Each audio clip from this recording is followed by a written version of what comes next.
Hey there nation, and welcome to the show where we help you to play miniatures wargaming on a budget. It is I, Commander Chiefskate, and welcome to the episode of Way of the Underhive. This series is dedicated to helping brand new players to Necromunda build their starting rosters and learn more about the game mechanics of their favorite gangs.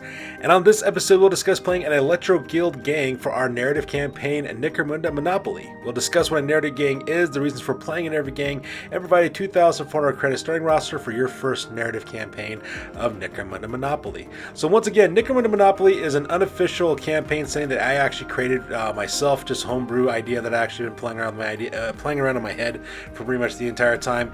The idea was supposed to be that imagine that a new territory was found, or a new region was found within the Underhive that was undiscovered to this point. So because the idea is supposed to be that merchant gangs are actually sending their gangs into this actual district to kind of put the lockdown in order to control all the territories inside this new area so that they can maximize profits. If you would like to see some more details about my Necromunda Monopoly campaign setting, I do have a video that I actually made about that, and it's down in the description box down below as well.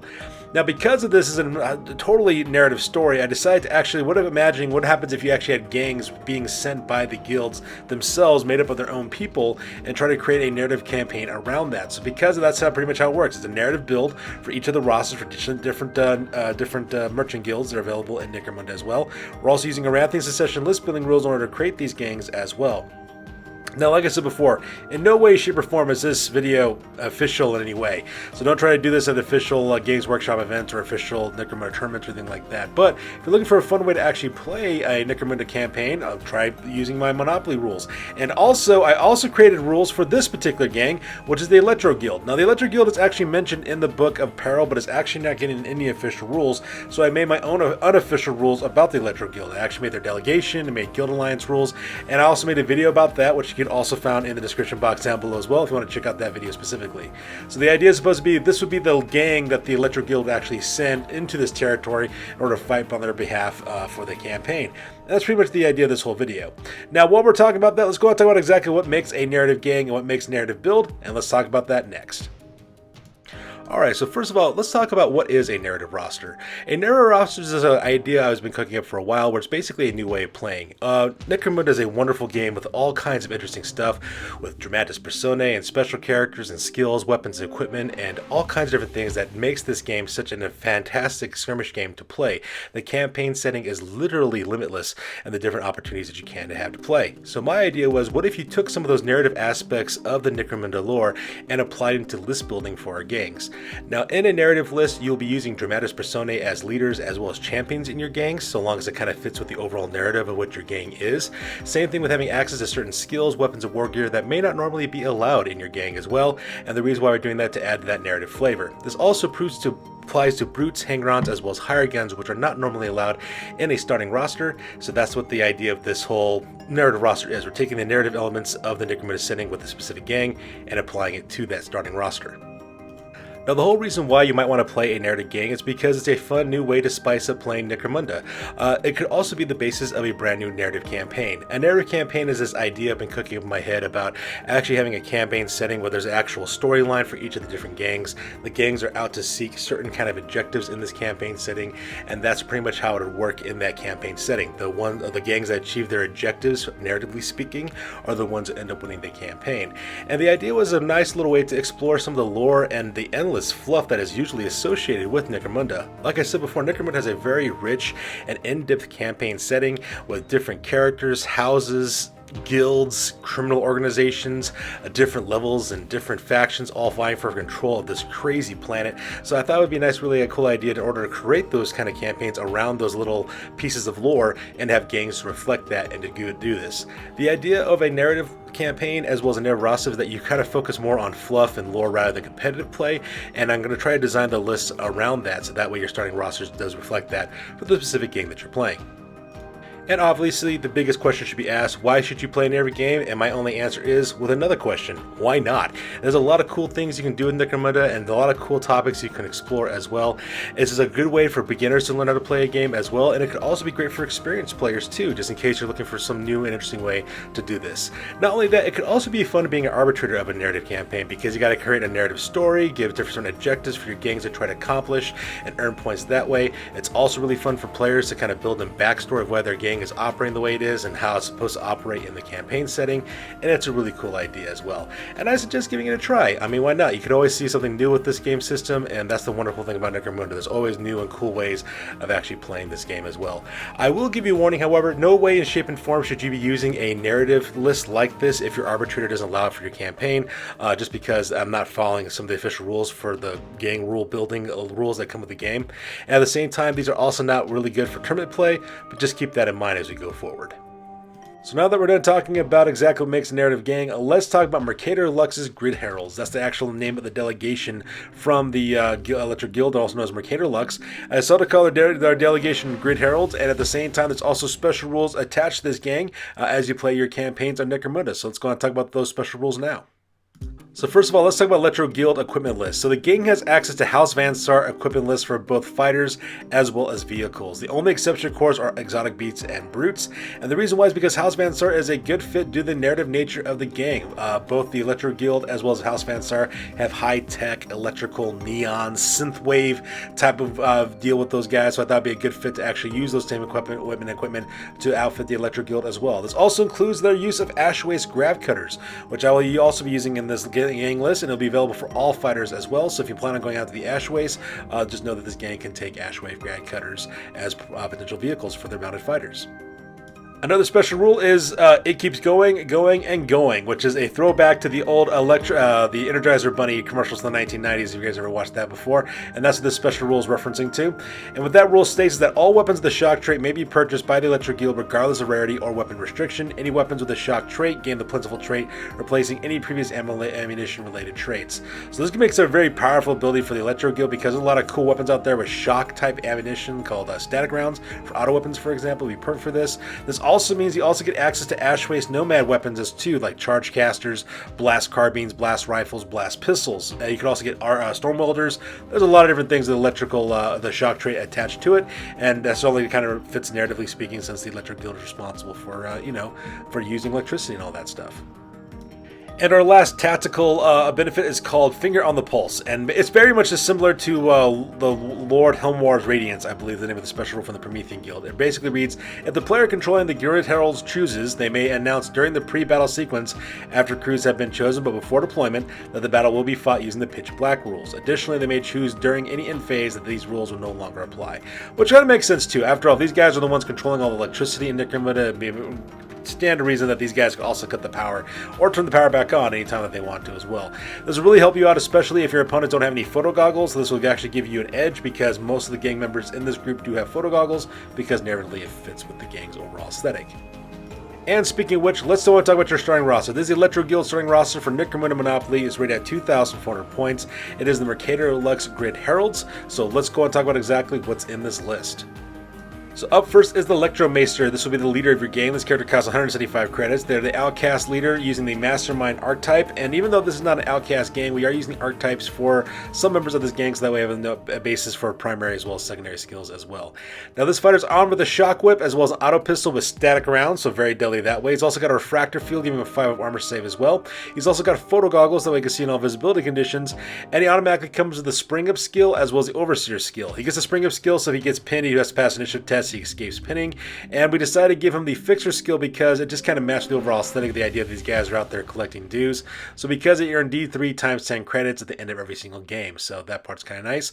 And he automatically comes with the Overseer skill because every single guild leader has the Overseer skill attached to them. After that, we have the Voltite Usher, which is one of your guild factotums, which are basically like the champions of the delegation. This guy costs 130 credits. He's an outcast champion with the Gunslinger archetype. He's equipped with mesh armor for a 5 armor save, and he comes standard with a long rifle, and he's also good at packing infra sights, so that way he can see exactly what he's shooting at in all of his building conditions, as well as static rounds for his long rifle as well, so that way he gets the shock trait attached to that long rifle. He's also got a cult icon because every single guild champion does have a cult icon, so this guy's included. He also comes with the fast shot skill, so that way he can shoot twice with his long rifle, and he also automatically comes with a clamber skill, which means that vertical distances don't actually count against him for climbing vertical distances. Now the reason why I gave him originally clamber skill is because the Voltite Usher is supposed to be like a worker for the Electro Guild. Their job would be to actually climb power lines and stuff, and so having that clamber skill would reflect that. Same thing with the long rifle to represent the fact that they're also troubleshooting anybody who's messing around with the electrical lines as well. And that makes up your very first of your champions. And because we're using Aranthi's Accession list building rules, of course, we have another champion. Outcast champion number 1's going to cost you 265 credits. He's got the Mastermind archetype. He's also coming with Mesh Armor from 5 armor save, as well as a Charge Caster with Shock Blast, as well as Crack Rockets. And the reason why is because the Charge Caster does have the shock trait to it, so you can buy these weapons, of course. So this guy's going to be using that. He's also got Photo Goggles, seeing all visibility conditions, and he's also taking the Overwatch skill, so that way he can interrupt enemy activations using his Charge Caster, using Shock Blast, which would be really cool to have that as well. You will note, however, though, there is no rocket packs with this gang, because the rocket pack is a piece of equipment that's unique to the Ashways Nomads, and the shock trait's not attached to it. But it doesn't really matter, though, because even though the Charge Caster does have a high ammo roll, we do have the it keeps going rule, special rule, which means that the reload for that is plentiful, so it automatically reloads no matter what. And then, of course, we have our last two champions. Outcast champion number 2 is going to cost 210 credits. This guy's got the Gunslinger archetype as well as Mesh Armor. He's also packing an Arc Rifle, which is the weapon used by I believe the Adeptus Mechanicus. I believe the guys use that. He's also got a Photo Goggles so we can see in all visibility conditions, as well as the Fast Shot skill so that we can fire that Arc Rifle twice. And even though the Arc Rifle does have a high ammo roll, we do have the it keeps going special rule, which means that the weapon has the Plentiful trait, so it automatically reloads on the next turn. And then, of course, we have Outcast champion number 3 is going to cost 260 credit. This guy's got the Survivor archetype. He's packing Mesh Armor as well as packing a Spider Rig, which is the Vansar close combat weapon. He's also got a Last Pistol as well as Photo Goggles. He's also riding an Ash Waste Graph Cutter, and he's also got the Berserker charge ability, so that way he gets additional attack when he charges close combat with that Spider Rig. That Spider Rig is a beautiful, versatile trait weapon that can really help you out. And at the same time, we also got that Last Pistol for backup shooting, so this guy is really kitted out for close combat and causing all kinds of problems for your enemies. So now let's get to your individual fighters. This guy's called the Grid Servitor. It's going to cost 265 credits. This is actually the bodyguard from the delegation that I originally created for this this alliance delegation. He comes with light carapace armor for 4 armor save, as well as a heavy stubber with static rounds, which is also really nice to have. He's also got an Assault Claw, which is the exact same Assault Claw type weapon that the Iron Automaton also uses. He's also packing Photo Goggles so that we can see in all visibility conditions, and he has the Nerves of Steel skill because this guy's going to be shot at quite a bit, so having that 4-up cool past that with that Nerves of Steel would be able to get back on his feet again, so that way he can keep shooting with his heavy weapon. And that pretty much makes up the Grid Servitor for this list. And we also have a Dramatis Personae in this gang as well. Her name is Tess Arkup. She costs 90 credits. This is the Dramatis Personae Hive Scum that was from the Book of Chains, House of Chains, which is the House Goliath rule book specifically. She has Furnace Plates for 6 armor save or a 5 armor save, and she's getting shot from the front. She's packing a Storm Welder, which is a typical weapon, and she's also got the Clamber and Sprint skills, and she's also got the Wired special rule, which means she can reroll initiative tests as well. And the reason why is that even though she's unique and supposedly only supposed to be exclusive for House Goliath gangs, I thought she'd actually make a good fit for the Electro Guild just because she works on power lines in the narrative. She got a little bit of electricity going into her vat tube, so because of that, she does have lightning quick reflexes. So I thought just overall was a really good fit for her to be inside the Electro Guild gang, and that's the reason why she's included in this group. And we have 3 Outcast Hive Scum, number 1, 2, and 3, who will also be your last of your fighters for your group. Outcast Hive Scum number 1 costs 175 credits. This guy's got Mesh Armor as well as an auto gun with static rounds, so that way you can also fire those static rounds as well. He's also packing a Last Pistol for a backup weapon. He's also got Photo Goggles as well as an Ash Waste Graph Cutter, so that we can rock around the battlefield and shoot that auto gun with static rounds. After that, we have Outcast Hive Scum number 2 is going to cost 165 credits. This fighter just got Mesh Armor as well as a Blast Carbine for some good rapid fire shooting ability with the shock trait. He's also packing a Last Pistol for a backup weapon. He's got Photo Goggles as well as an Ash Waste Graph Cutter, so that way he can rock it around and still shoot opponents even at distance. And lastly is Outcast Hive Scum number 3. It's going to cost 205 credits. This fighter's got Mesh Armor as well as an auto pistol with static rounds and a shock stave for close combat attacks. He's also packing Photon Flash Grenades, so that way he can cripple your opponent's activations.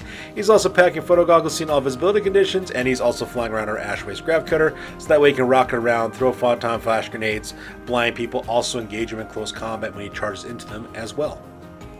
And running out our list, we have a Rogue Doc, so it costs 50 credits. This person's got a Blast Pistol, Medicaid Kit, as well as a Medicaid skill. This hanger on is going to be worth their weight in gold in case any one of your fighters rolls up a critical injury. And then last, we have a Scum Racer, it's going to cost you 410 credits. This character's got Photo Goggles with Custom Medium Vehicle. That vehicle comes with a crash cage to protect the crew, as well as a transport bed to transport your fighters. It also comes with anti-grav generators, so that way you can actually have this thing hover across the battlefield, because it just makes sense that this kind of thing would be available for the Electro Guild. And it's also packing a Heavy Blaster, the Ash Waste Nomad heavy shot. That's basically like a shock-producing heavy stubber for the Ash Waste Nomads, only this one is mounted on their vehicle. And that pretty much makes up the list for the Electro Guild for your games of Necromunda Monopoly. So in conclusion, building a narrative list is a fun and unique idea to try out new lists, different dramatis personae that you might not usually have access to, as well as setting up new challenges for yourself, as well as for your campaign as well. And like I said before in the introduction, in no way is this official at all, so I wouldn't recommend you taking these to any kind of official tournaments or any organized tournament play as well. Same thing with your arbitrator. Also double check with your arbitrator to see if they'll be okay with you actually making a gang list like this. And ask your arbitrator if you would like to do a narrative style campaign. It could be something really cool. It could be something really cool to try out within your gaming groups and to try out new campaigns, so give it a try. And if you do decide to play this way, please let me know down in the comments box down below. I'd love to hear some of the comments and feedback you guys have about using the different lists I create, as well as some future other campaign ideas that I have coming down the pike. And of course, I'll bring up more videos about this topic as time goes on. And as always, recommendations for any narrative list will be welcomed. I'm actually planning on making a narrative list for pretty much every single faction in Necromunda, so I do have my work cut out for me, and I'll be uploading those videos on a regular basis, so keep an eye out for that to make sure you catch up and learn the newest and latest narrative lists for whatever particular faction you would like to play. So that's good for this week, guys. As always, please feel free to like, comment, and or subscribe. Your guys' input is invaluable to us as always. Also check us out on Facebook, Instagram, as well as blogger.com for all the latest greatest hobby news related to this channel. That's good for this video, guys. We will catch you guys next one. Peace out and stay classy.